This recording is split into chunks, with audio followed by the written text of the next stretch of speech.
Welcome to ధనవర్ష. మా ఒక వీడియోని లైక్ చేయండి, సబ్స్క్రైబ్ చేయండి, కింద ఉన్న గంట సింబల్ని కొట్టండి.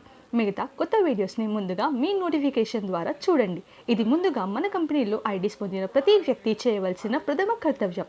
ఇకపై నిత్యం మన company daily messages, videos, updates, announcements and events అన్నింటినీ యూట్యూబ్ లింక్ ద్వారా అందజేయబడును. మన కంపెనీలో చేరిన చాలా ఐడీస్కి ఇప్పటి వరకు వాట్సాప్లో అప్డేట్ ఇవ్వడం జరిగేది. ఇక రోజుకి చాలా అప్డేట్స్ అండ్ అనౌన్స్మెంట్స్ షేర్ చేయడం జరుగుతుంది. మీ మొబైల్ యొక్క స్టోరేజ్ అండ్ డేటాని పరిగణనలో తీసుకొని ఇప్పటి నుంచి మన కంపెనీ డీటెయిల్స్ అండ్ డైలీ యాక్టివిటీస్ని యూట్యూబ్ ఛానల్ని సబ్స్క్రైబ్ చేసుకొని యూట్యూబ్ లింక్స్ ద్వారా తెలుసుకొని మీ టీంకి షేర్ చేయవలసిందిగా కోరుతున్నాను.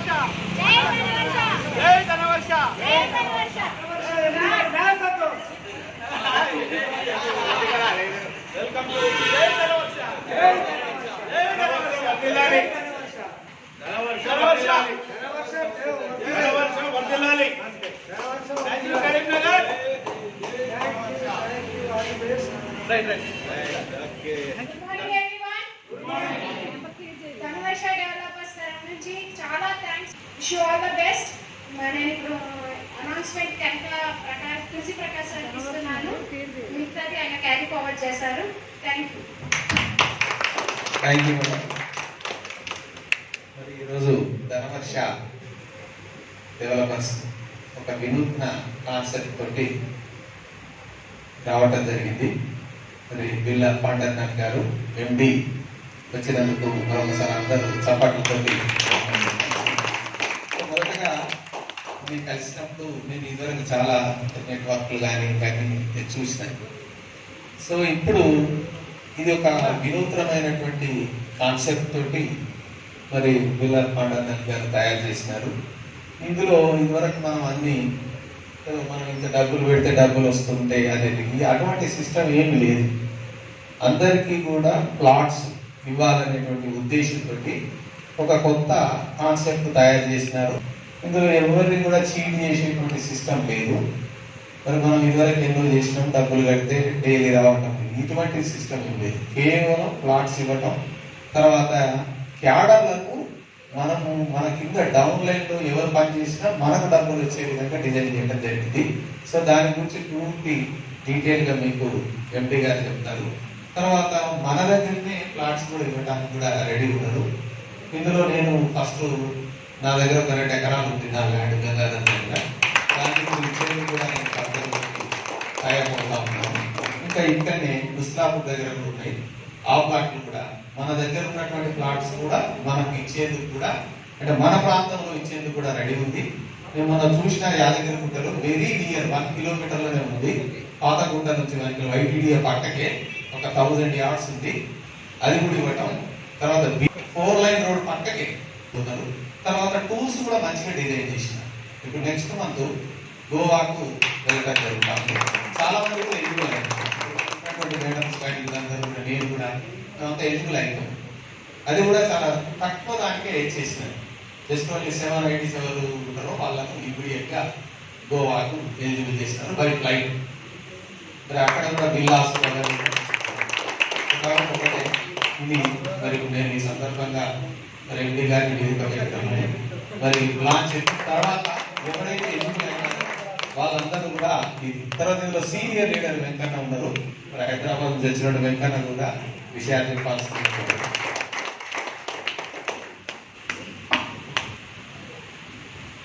థ్యాంక్ యూ అన్న. మూల ముఖ్య సూత్రధారి రెస్పెక్టెడ్ విలౌడ్ శ్రీ తులసి ప్రకాష్ గారు, ఈరోజు కరీంనగర్లో మేము అడుగుపెట్టామంటే కేవలం వారి యొక్క ప్రోత్సాహంతో అనేది నేను సభాముఖంగా తెలియజేస్తున్నాను. ఎందుకంటే గత 4 months నుంచి మేము హైదరాబాద్లో వర్క్ చేస్తున్నాము. ధనవర్ష డెవలపర్స్ అనేది ఏంటిదో మాకు తెలియదు.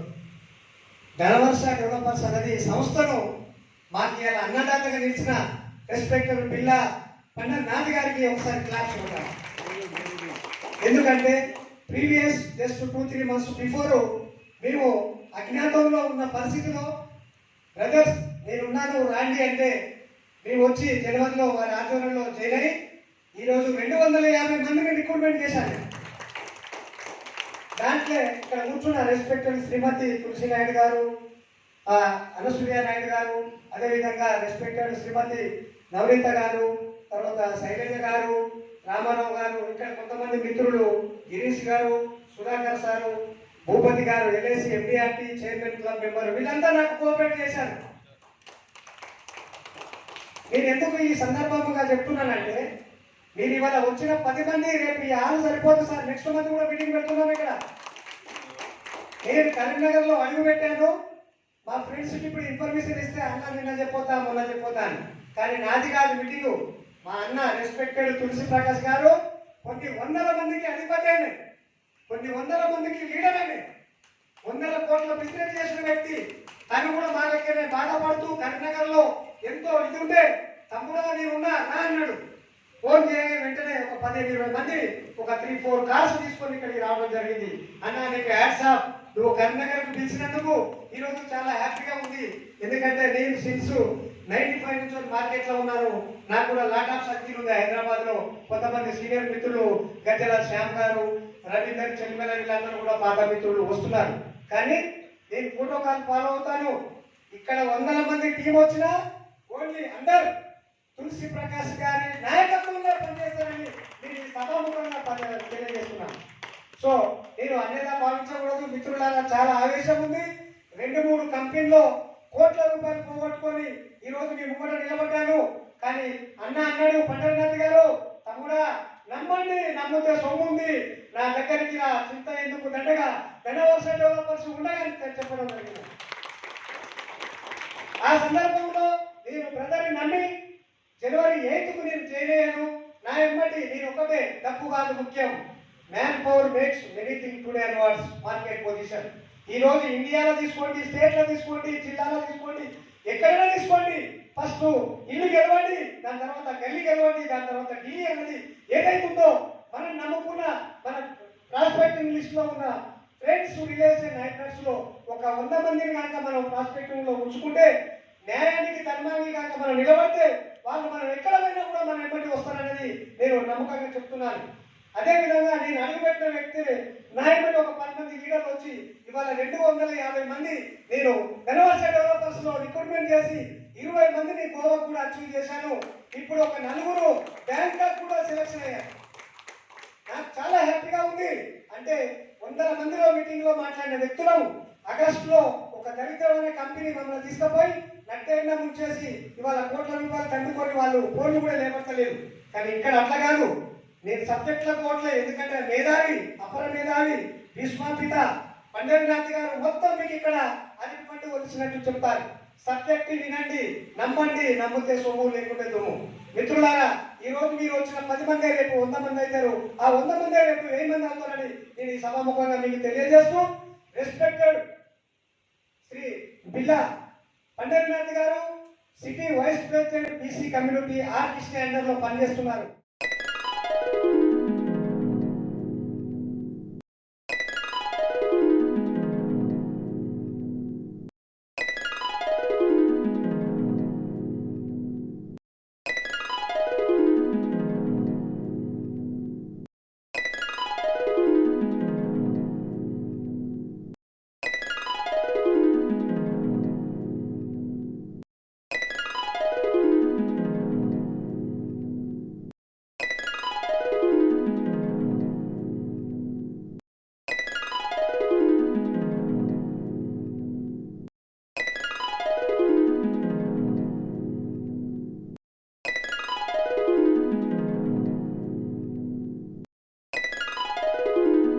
జాతీయ అధ్యక్షుడు బీసీ అధ్యక్షుడు ఆర్ కృష్ణలో, ఎక్స్ ఎమ్మెల్యే ఆర్ కృష్ణలో అన్న వైస్ ప్రెసిడెంట్ గా చేస్తూ 100 మంది ఎంపీలు ఎమ్మెల్యేలతో వాళ్ళు తిరుగుతూ నిన్న కూడా కేంద్ర మినిస్టర్ని కలిసి వచ్చారు. వాళ్ళు అంటే తను బతుకుతూ తను నమ్ముకున్న వాళ్ళకు కొంతమందికి న్యాయం చేస్తూ, వాళ్ళకి ఏమన్నా సాధక బాధకాలు వచ్చినా కూడా ఎమ్మెల్యేలు మినిస్టర్లతో వాళ్ళకు హెల్ప్ చేస్తూ తన సొంత సంస్థని ఇక్కడ నిలబెట్టి దాంట్లో ఫస్ట్ పర్సన్ గా మేము వచ్చినందుకు ఆయనకు చాలా హ్యాట్సాప్ చెప్తున్నాను.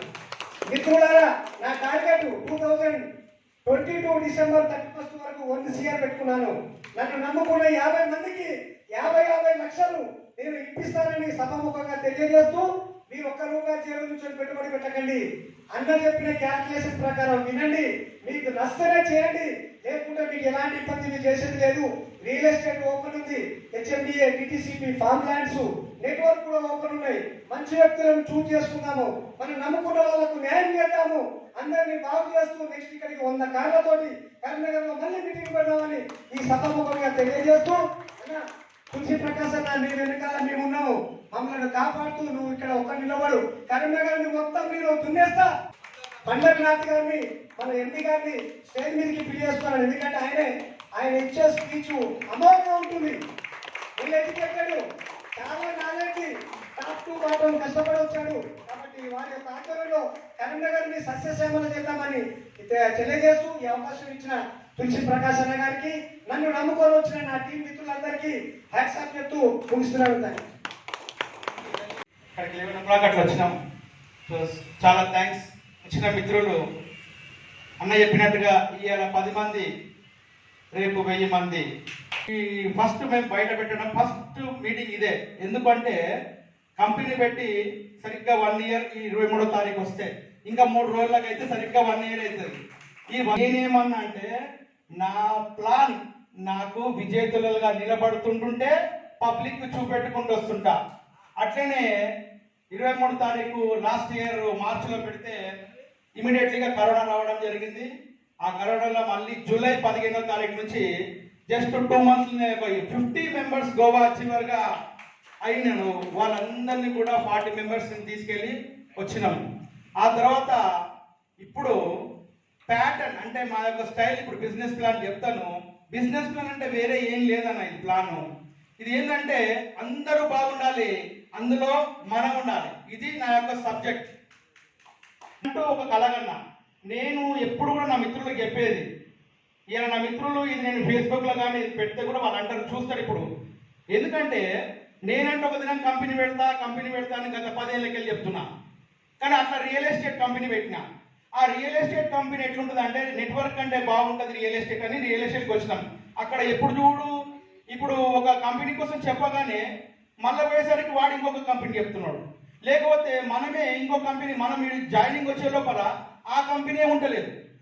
ఇట్లాంటి పరిస్థితులలో ఈ నెట్వర్క్ వద్దు పోయి ఎమ్మెల్యే వద్దు అనుకొని రియల్ ఎస్టేట్లకు మలుతున్నాం. చాలా మంది రియల్ ఎస్టేట్ చేసినాం ఇక్కడ, అవునా కదా? సో రియల్ ఎస్టేట్ అయి బాగుంది అని చెప్పి ఆ కంపెనీ ఈ కంపెనీలో కూడా పోతున్నాం. రియల్ ఎస్టేట్ అంటే ఏంటిదంటే మనకు వ్యాపారం జరిగేది ఒక సంత లెక్క. ఓన్లీ ఆదివారమే కస్టమర్ దొరుకుతాడు. కస్టమర్ ఎప్పుడు చూపిస్తామన్నా? Only Sunday. మరి ఆ వచ్చిన సండే ఆ కస్టమర్ 100% కొండడానికి న్యాయం ఉందా? మన కాన్ఫిడెంట్ ఉందా? సంవత్సరానికి 52 ఆదివారాలు. సరిగ్గా మన ఇంట్లో పండుగ రోజు అంటాడు, నేను రెడీగా ఉన్న బాస్ అంటాడు. ఇప్పుడు ఏం చేద్దాం? సరిగ్గా మన ఇంట్లో పండుగ అప్పుడే వాడు రెడీ అంటాడు, అన్న నేను లేనిది బాగుండదు అన్న అంటాడు. సరే కార్ తెస్తాం, ఇప్పుడేమో ఇట్లా అన్నాడు. ఒకసారి కార్ వస్తుంది ఇంటికాడికి, ఇవి అప్పటిదాకా ఫోన్ లేపుతాడు, కార్ వచ్చినాక ఫోన్ లేపాడు. మీ లీడర్ ఏమంటే ఏమైంది, కార్ వచ్చింది నేను పోను. ఇక ఇన్ని కథలు అంటే చెప్పరాని సీతమ్మ కష్టాలు ఉంటాయి రియల్ ఎస్టేట్ అని. కానీ రియల్ ఎస్టేట్ అంటే ఏంటంటే 25%, 30%, లేకుంటే ఒక 1200 కట్ ఆఫ్ అనేది మనం విన్నాం. కానీ ఎందుకు విన్నాము అంటే ఇది ఎందుకు అట్రాక్షన్ అయినామంటే నిజమే రియల్ ఎస్టేట్ తప్పు కాదు, మంచిది. కానీ అది రాత ఉన్నకి ఆ కస్టమర్ డబ్బు సంపాదించుకున్న కస్టమరు మనం ఒక చీర కొనాలి లేడీస్ అంటే ఒక్క షాప్లో 100 చీరలు చూపిస్తాడు. ఆఖరి నచ్చకపోతే పక్క షాప్ కూడా పోతాడు. మనం ఇట్లా పోయినామనుకో వాడు బాధపడతాడని చెప్పి ఏదో కూడా కొనుక్కొని అన్నీ అంట, కానీ మళ్ళీ కూడా వద్దు పక్క షాప్లో పోదామంటారు. అలా అంటుంటారు ఒక చీర విషయంలే. మరి ఒక 10 లక్షల ప్లాట్ కొనాలంటే కస్టమరు 10 వెంచర్లు చూడనే అవుతాడు, వానికి న్యాయం ఉంది. కానీ మన దగ్గర లాస్ట్కి వచ్చి కొనేటప్పుడే మనకి ఇస్తారు, ఇది దొరకడు.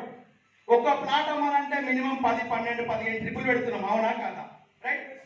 సో ఈ రియల్ ఎస్టేట్లో ఇన్ని బాధలు ఉన్నాయి కదా అని ఇవన్నీ ఎప్పుడు అంటే ఎప్పుడైతే రొటీన్ వర్క్లో మనకి ఎప్పుడు టైం దొరకదు.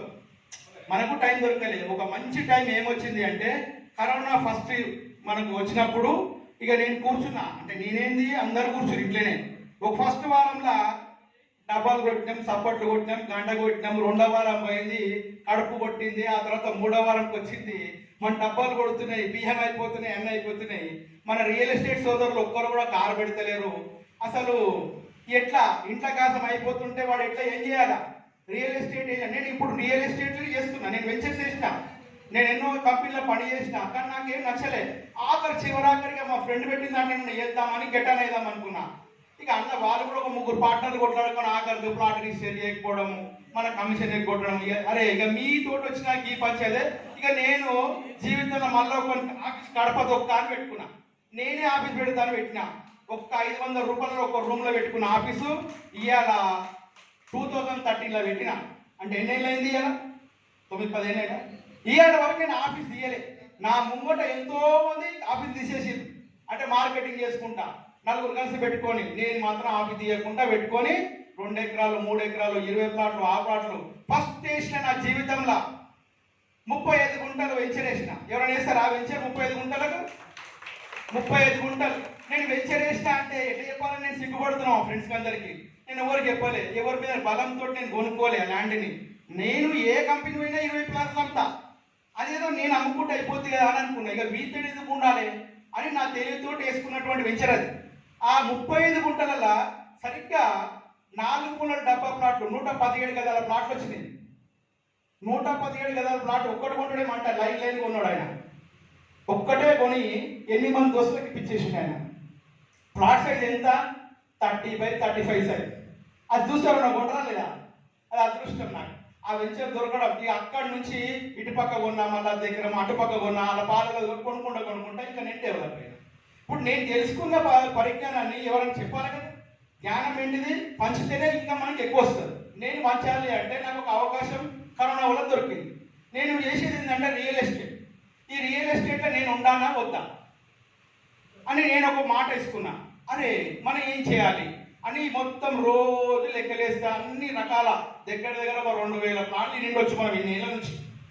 పిఆర్ఎస్ అప్పుడు అంటే నేను చిన్న ప్లాన్. అప్పుడు 10th పాస్ అయిపోగానే చేరిన ఇన్స్పెక్టర్ 2 స్టేజ్కి వెళ్ళినాం. ఇక అక్కడ నుంచి మార్కెటింగ్లో వెళ్ళినాం. ఇక రకరకాల ప్లాట్స్ ఖాళీగా దొరికినాం కదా పొద్దుంతా అని మొత్తం రోజు పుస్తకాలు అన్ని చేసుడే. ఇక ఆఖరికి ఒక చిన్న తాటు ఒకటి వచ్చింది. దాన్ని పట్టుకొని మనం తీస్తే ఇవాళ ధనవర్ష మీ ముందట నిలబడి. ఆ ప్లాన్ ఏంటిదంటే ఆ ప్లాన్ పేరు లేదు. This is only for Dhanvarsha marketing plan. ఈ ప్లాన్ ఏంటిదంటే ధనవర్ష మార్కెటింగ్ ప్లాన్ అని నేను పేరు పెట్టినా. ఇక ఎందుకంటే ఇది నేను సృష్టించినటువంటి నా మానస పుత్రిక ప్లాన్. ఇది నేను కాపీ లేదు, ఏమీ లేదు. ఎందుకంటే ఎక్కడైతే ఫెయిల్ కనబడుతుందో దాన్ని అక్కడికి ఆపేస్తున్నా. అందులో ఒకటి మంచిది ఉంది, అది తీసుకొచ్చుకొని పెట్టుకుంటున్నా. ప్రతి దగ్గర ఒక మంచి ఉంది, ఒకటే మంచిగా ఉన్నది. ఆ మంచిని తీసుకొచ్చి ఒక్కొక్కటి చేర్చి ఇవాళ ఒక గుల్దస్తా లెక్క మీ ముందుకు తీసుకొచ్చినటువంటి ధనవర్ష మార్కెటింగ్ ప్లాన్. అయితే ఇక్కడ రియల్ ఎస్టేట్ ఏజెంట్లు కోసమే పెట్టిన. ఇదేంటిది? నేను రియల్ ఎస్టేటే కానీ డబ్బు సంపాదించుకొని ప్లాట్ చూస్తా అనే కస్టమర్ని ఇక మనం నమ్మకు. ఒక 6 నెలలు ఏడాది మీరు అట్లాంటి కస్టమర్ వద్దు.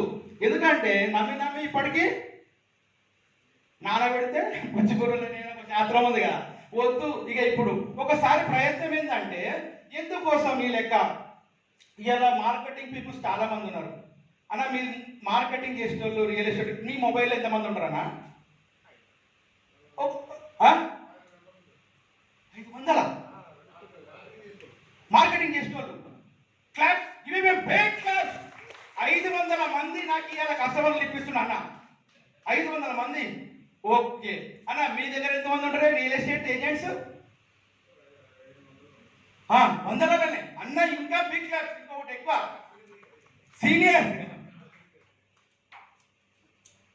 ఏజెంట్కి పాకెట్లో మొబైల్లో అట్లీస్ట్ నేను అనేది ఏంటంటే ఒక 30, 50, 20 ఉంటారా? ఆన్ ది స్పాట్ కస్టమర్లు ఎంతమంది ఉంటారా నా దగ్గర? కస్టమర్ కావాలంటే దొరుకుతారా? ఏజెంట్లు మాత్రం 500 మంది ఉన్నారు. ఆన్ ది స్పాట్ నువ్వు ఒక్క ప్లాట్ అమ్మా, నీ కిందోడు కాదు, నువ్వే సొంతంగా కస్టమర్ ఒకటో రెండో. కానీ ఏవి ఎక్కువ ఉన్నాయి? 500 మంది ఎక్కువనా, నీకు 2 మంది 2 కస్టమర్లు ఎక్కువనా? 500 మంది ఏజెంట్లు ఎక్కువ. కాబట్టి నేనేం ఆలోచించినా, నేను ఎన్ని వెంచర్లు వేయాలి? నేను 2 ఎకరాలు 3 ఎకరాలు 4 ఎకరాలు వేస్తే నేను వేసేటి అన్ని చీపి లేవట్టు. దేవుడు గొప్పోడు, దేవుడు ఉన్నాడు మనకు. ఒక్క దర్వాజా బంద్ అయితే 4 తెరుస్తాడు అనేది ఒక శాస్త్రం. ఒక ఆలోచన బంద్ అయింది అంటే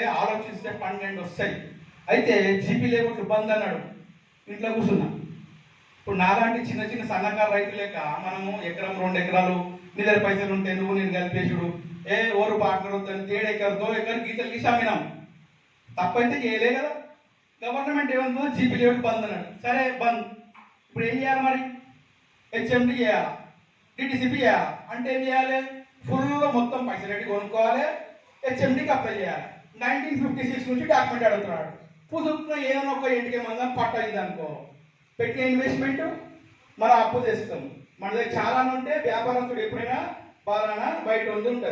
ఇక వాడు ఫుట్బాల్ కొడుతుంటే చూడాలి కదా. ఇంకా ఎంతమంది ఆల్రెడీ ఉప్పల్లో ఒక 2 పోయినరు కూడా వస్తారు. కాబట్టి అట్లాంటి పరిస్థితి రావద్దు అనుకుంటున్నా. నేను ఒక మంచి ఆలోచన ఏంటంటే, నేను బాగుండాలి రియల్ ఎస్టేట్లా, సాథీ సాత్ ఏజెంట్లు బాగుండాలని కోరుకున్నా నేను. అయితే ఇప్పుడు ఏజెంట్లు మీరు అన్నట్టుగా 500 మంది ఏజెంట్లు ఉన్నారు కదా. నిజంగానే హైదరాబాద్ ఏంటంటే ఒక 50 ఎకరాల వెంచర్ వేయాలి అంటే ఓ 1000 ప్లాట్లు. 1000 ప్లాట్లు అంటే ఎంతమంది ఏజెంట్లు తిరుగుతున్నారు? ఒక 10,000 మంది ఏజెంట్లు తిరుగుతున్నారు. అంటే 10,000లో 1000 మంది అమ్మేటోళ్ళు 9,000 మంది. ఒకడు 2 కార్లు పెడతాడు, ఒకడు 3 కార్లు పెడతాడు, ఒకడు 5, 10 పెడుతుంటాడు. ఆఖరికి వచ్చేసరికి అది అన్ని ఎర్ర మార్గాలు కూడా ఉంటాయి, ఉండదు. అంటే 9,000 మంది ఫెయిల్ అయినట్టే కదా. అంటే రియల్ ఎస్టేట్ ఎంతమంది సక్సెస్? 10% సక్సెస్, అంతే కదా. ఇది నిజమా కాదా? మరి 900 మంది ఏమవుతారు? కార్లు పెట్టిరు, అడ్వాన్స్ అడుగురు, ఇది వెంచర్ కాకపోతే ఇంకో వెంచర్, ఇంకో వెంచర్ కాకపోతే ఇంకో వెంచర్, ఇట్లే తిరుగుతున్నారు. కాబట్టి నేనేమనుకున్నా అంటే, నేను మా అంటే 4 ఎకరాలు 5 ఎకరాలు 10 ఎకరాలు ఒక దగ్గర వేస్తాను. నా తెలంగాణలో ఉన్న అందరూ, నా ఆంధ్రలో ఉన్న అందరూ నా వెంచరే కొనుక్కోవాలని కారణం ఏంటే? ఎంతమంది పట్టుకోవాలి వీడికి? అసలు నేను ఎవరు కావాలంటే ఆడ ప్లాట్ ఇస్తే బాగుంటుంది కదా. ఫస్ట్ థింక్ అది. ఏ ఏరియాకి కావాలంటే ఆ ఏరియా ఇద్దాం ఫస్ట్. అంత నా దగ్గర దమ్ముందా? లేదు. ఇప్పుడు దీనికి ఒక ప్లాన్ రావాలి. అయితే రియల్ ఎస్టేట్ ఏజెంట్లకు అందరికి ఏం చెప్పినామంటే, మీరందరూ ఒక 10% సక్సెస్ ఉన్నారు కదా, ఇంకో 10% ఏంటంటే ఆల్రెడీ జాబ్స్. అంటే ఎట్లా? ఒక ఆర్టీసీలు కావచ్చు, ఒక టీచర్స్ కావచ్చు, వీళ్ళకు ఒక జాబ్ సెటిల్ ఉండి సెకండ్ ఆప్షన్ రియల్ ఎస్టేట్గా ఎత్తుకుంటారు. వాళ్ళకు దొరికినా దొరకకపోయినా కొద్దిగా సెట్ అవుతారు. అసలు రియల్ ఎస్టేట్ మీద బతికేటోళ్ళు టోటల్ 50-60% బ్యాగ్ వేస్తే వాడు రియల్ ఎస్టేట్ తప్ప వేరే లేదు, అవునా? మరి వాళ్ళందరినీ నేనేం అడిగినా అంటే, మీరందరూ ఒక్కసారి ఎప్పుడైనా ప్లాట్ కొన్నారా? ఎల్ఐసిలో ఒక హాని ఉంటుంది. అంటే వాళ్ళ రూల్స్, ఫస్ట్ నువ్వు పాలసీ తీసుకున్నాక ఇంకొంత దగ్గర పోవాలి. ఐఆర్టీ రూల్ అదేనా సార్? సో నేనేమన్నా అంటే అదే నినాదం. ఇప్పుడు ఎవరన్నా ఫేత్ ఉంటేనే నీ దగ్గర ప్లాట్ కొంటాడు కదా. ఇప్పుడు నీ దగ్గర 500 మంది ఉన్నాయి, వాడు కూడా అనామకుడు వస్తాడు, మనకి ఏం చెప్పరాదు, మన గజం తెలియదు, ఎకరం తెలియదు, తీసుకొచ్చి నీ దగ్గర కొనేస్తాడు. నువ్వు ఆల్రెడీ సౌకర్యం ఒక 20-30 ప్లాట్లు ఉన్నాయి, మనకి ఎటే చెప్తావు అంటే, నేను గాడగొన్నా 700 ఇంత కమ్మినా, నేను ఆడగొన్నా ఇంత కమ్మినా నువ్వు చెప్తావు. ఎందుకంటే కొన్నోనే కాబట్టి నీ ఏం పడే కస్టమర్ కొంటాడు. అసలు ఆడే ఒక ప్లాట్ కొనలే అంటే అది ఎన్నిసార్లు చెప్తాడు? కస్టమర్ ఎందుకు అట్రాక్ట్ అవుతాడు? రాగానే మనం ఏం చేయాలి? ప్రతి వెంచర్లో నేను ఒక ప్లాట్ కొంటుంటే, నా టెక్నిక్ ఏంటంటే, నేను ఒక ప్లాట్ 50,000 25,000 రిజిస్టర్ రాపించి ఈ బ్లాక్ నా కోసం పెట్టు 2 నెలలు. నేను ప్రతి సండే నా కస్టమర్లు అయినోళ్ళైనా ఫ్రెండ్స్ అయినా జాలీగా తీసుకొచ్చి పూసినట్టు తింత అయిపించినాక వెళ్ళిపోతుంటే, ప్లాట్లు చెప్పేమో ఇంటికి దాకా తీసుకొచ్చినావు ఎందుకంటే నేను ఇది కొనుక్కున్నా నడువని అంట. అరే నువ్వు ఒక్కరిని కొంటే సరిపోతుందా? వాడు ఉల్టా నాయపడి పడాలని అట్లా చేస్తుంది. అంటే నా టెక్నిక్ అది. అయితే నేను ప్లాంట్ కూడా హెల్పోతుంటే మంచిగా సండే ఆడ టెంట్ వేస్తారు, అంత వేస్తారు. మేము గుప్పలకి వెళ్ళగానే ఒకటి మంచిగా కంబో అట్లా పెట్టేస్తుంటే ఇక అయిపోయా గుట్టికి మింగుకుంటే వస్తాం ఆడ ఇక ఆడుకుంటాం. అట్లా నేను సంపాదించుకున్నాను నా ఫ్రెండ్షిప్లో. కానీ నేను ఇంకోటి ఏం చేసిన అంటే, ఒక 2 ఎకరాలు కొన్నాను, 50 లక్షలకు ఎకరం, 1 కోటి రూపాయలు. నేను ఒక 5 లక్షలు ఇచ్చి వచ్చి నేనేమంటా అంటే, ఈ రోడ్లు వేసినాక ఇది 10,000, ఇప్పుడు మాత్రం 6,000 అంటే నాకు కొట్టడా సగం నుంచి అట్లా అమ్మేసి నాకు కాన్ఫిడెన్స్ తోటి వచ్చేసిందే. ఇట్లా నేను చేసిన. నన్ను చూసి కొంతమంది ఏడిచినావు, ఇటు రూపాయి పెట్టకుండా వస్తాడు, ఇటు ఎట్లా చేస్తుండే పోయి అనేసిన. అంటే నాకేందంటే, ఎవరి కంపెనీలో పని చేస్తే మనం చేసేవాళ్ళు, నా కంపెనీలో నాకు అంతే వచ్చింది సార్. కానీ నేను ఒక నోషేట్ కింద ఉండగదా అనే ఒక కహాని నాకు ఉండొద్దు. ప్రతి ఒక్కరు అట్లే చేయాలి, అట్లనే సంపాదిస్తాం. కానీ అందరూ అట్లా చేయడానికి రాదు కదా. ఇప్పుడు మార్చుదాం అనే ఒక ప్లాన్ తోటి ప్రతి ఒక్క ఏజెంట్కి, మీరు సొంత ప్లాట్ కొన్నారా? కొనలేదు అంటే ఇప్పుడు ఎంతమంది ఏజెంట్లు నా దగ్గర ప్లాట్ కొనికి రెడీ ఉన్నారు? నా ప్రోడక్ట్ ఏంటిది? ప్లాట్స్. నా కస్టమర్ ఎంతమంది ఉన్నారు? ఇప్పుడు ఎంతమంది దొరికారు? 1,00,000 మంది ఉన్నారా లేదా? ఏజెంట్లు ఎంతమంది ఉన్నారు? 1,00,000 మంది ఉన్నారా లేదా? నీ ఒక్కరికి 500 మంది ఉన్నారు, అన్నకి 700 మంది ఉన్నారు. ఈయనే 1000 మంది, ఇక లక్షల మంది ఉంటారా పక్క. నేను లక్షల మంది ప్లాట్లు అమ్మబోతున్నా. నా సంస్థ ధనవర్ష డెవలపర్స్ లక్షల మంది ప్లాట్లు అమ్ముతా. బాగుంది. ఇక ఈయన ఏంటంటే నువ్వు ఊరాలా నా డబ్బులు ఉన్నాయా లేవుగా, అవునా? ఇప్పుడు నెత్తి మీద రూపాయి లేకపోతే ఇప్పుడు 1 ప్లాట్లు అమ్ముతున్నాను నేను. ఎట్లా? ఇప్పుడు నేను ఒక బిజినెస్ మ్యాన్ చెప్తా, షార్ట్ కట్ మీరు వినండి.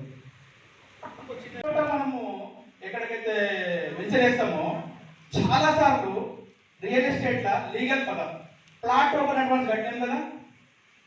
రెండేసిన కాడ మనం ఇవ్వడేమంటే మన తొందరకో లేకపోతే వాన అవసరం అనుకో మొత్తానికో 5000, 10,000, 15,000 కట్టిస్తాం. మన 6 లక్షలతో తేడు తెచ్చినాక వచ్చిన 20-30 ఒక 5 మంది కన్నా టోకెన్ అడ్వాన్స్ కట్టిస్తాం. కట్టించినప్పుడు ఏంటంటే కట్టంగా వెంచర్ ఎంతమంది కట్టిస్తాం? ఒక ఆయన 50 మంది కట్టిస్తాడు, ఒక ఆయన 30 మంది కట్టిస్తాడు, ఇంకో ఆయన 20 మంది కట్టిస్తాడు. కానీ 50 మంది ఖచ్చితంగా కొనరా ప్లాట్లు? అన్న కూడా కొనరా? 10 మంది ప్లాట్లు కొన్నారు. మరి 40 మంది పైసలు ఏమైనట్టు? ప్లాట్ కొన్నటువంటి కట్టిన 6,000, 8,000, 10,000 ఇచ్చినాం. మరి ఆ డబ్బులు ఇంత మట్టి కోరికన వాపస్ ఇప్పించినామా? రియల్ ఎస్టేట్ లో ఇంత మట్టి కోరికన వాపస్ తీసుకున్నారా? మరి 30 ఏళ్ళకే నడుస్తున్నాయి కదన్నా. ఎవరిదన్నా ఎప్పుడైనా ఏమైనా అయిందా? కాలే కదా. ఇప్పుడు అది లీగలే కదా. ఇక ఒక మాట మనకు కూడా ఒక ధైర్యం ఉంటుందా లేదా? మనం తీసుకునే అమౌంట్ టోకన్ అమౌంట్ కరెక్టేనా? ఇండస్ట్రీ రియల్ ఎస్టేట్ ఇండస్ట్రీలో మీకు ఏం చెప్పిరా అంటే ప్లాట్ కొంటే కమిషన్ ఇస్తాడు. టోకన్ అడ్వాన్స్ ఎవరైనా ఇచ్చిరా? ఎవరైనా ఇచ్చిరా? ఇయలే. నేను first time Dhanvarsha developers in real estate I'm going to giving plot token advance commission. Plot token advance మీద కమిషన్ ఇస్తున్నా కాబట్టి ఆ ఏజెంట్ కి డబ్బులు రావడం జరుగుతుంది. ఆయన లక్షల ప్లాట్లు, లక్షల రూపాయలు సంపాదిస్తాడు. నా దగ్గర ఒక 10 లక్షల ప్లాట్ ఉంటాడు అనే నేను ఒక కాన్సెప్ట్ తయారు చేసిన. ఓకే, ఇప్పుడు ప్లాట్ టోకన్ అడ్వాన్స్ అనేది హోటల్ టిప్ లాంటిది. అంటే ప్లాట్ కొనకపోతే నేను ఏమంటున్నా అది కూడా కరెక్టే, మన దగ్గర కూడా వాపస్ చేయం. కానీ ప్లాట్ టోకన్ అడ్వాన్స్ లో కమిషన్ స్ట్రక్చర్ ఎవరైనా ఇచ్చినా ఇప్పటి వరకు? నోబడి. ఇప్పుడు ధనవర్ష ఒక్కటే కదా, నేనే కదా. నా కోసం గట్టిగా ఇంకా గట్టిగా ఇంకా ఇంకా ఇంకా సరిపోదు ఇంకా. Thank you.